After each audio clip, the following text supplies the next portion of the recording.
जदि आपण भी एमती आलू परोटा खाइबा को पसंद करती ताहले एही वीडियो को प्रथम शेष जाए निहाती देखंतु आ गोटे थर घरे ट्राए भी करंतु। जय जगन्नाथ। स्वागत करुच्ची आपण समस्त को आज रोषे को।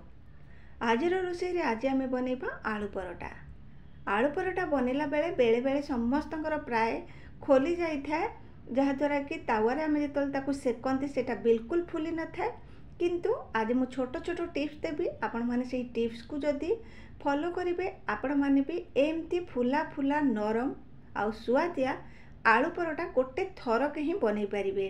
ताहले चलंतु आजिर रेसिपी आरंभ करिबा आलू परोटारू। आलू परोटा बनेबा पई एठी मु 2 कप आटा नै जाउची। स्वाद अनुसार देई दबा आमे एथिरे लूण, गोटे चामच एठी देई दूची तेल।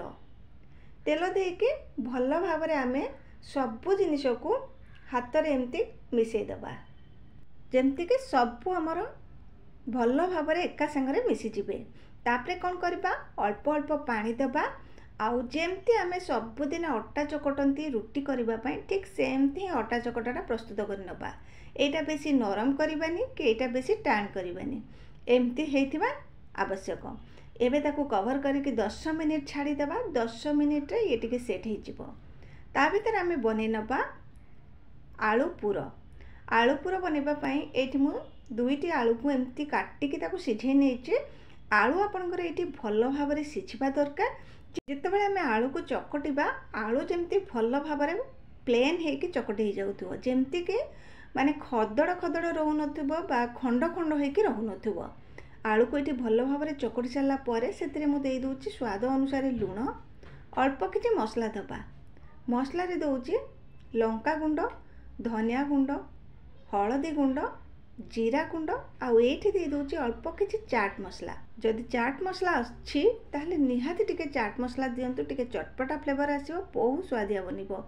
तापर से दबा पियाज, कंचा लंका आउ धनिया पत्र सबू को देके आमे भल भाव में हाथ रे एमती ताको चकटी नबा। ए देखंतु आलू चकटा हमर एठी प्रस्तुत हो गला।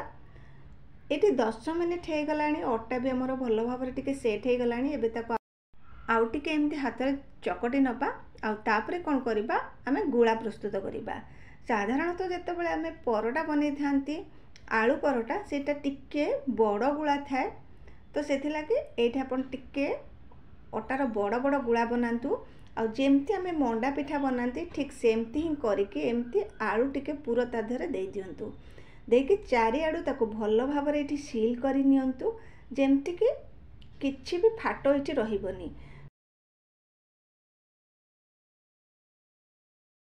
नहेले एटा आपणकर बेलिला बेले फाटी जिवो। आउ आपण जेतेबेले परोटा बनेइबे ना, सेटा आपणकर खोली जिवो, जोटा कि जम्मा भी स्वादिया रहिबनी आ पूरा टाण हे जिवो। सबुतक एठी मु आलू को एमती बनै नेचे। एबे चलंतु आमे ताको रुटी परिका बेली नबा।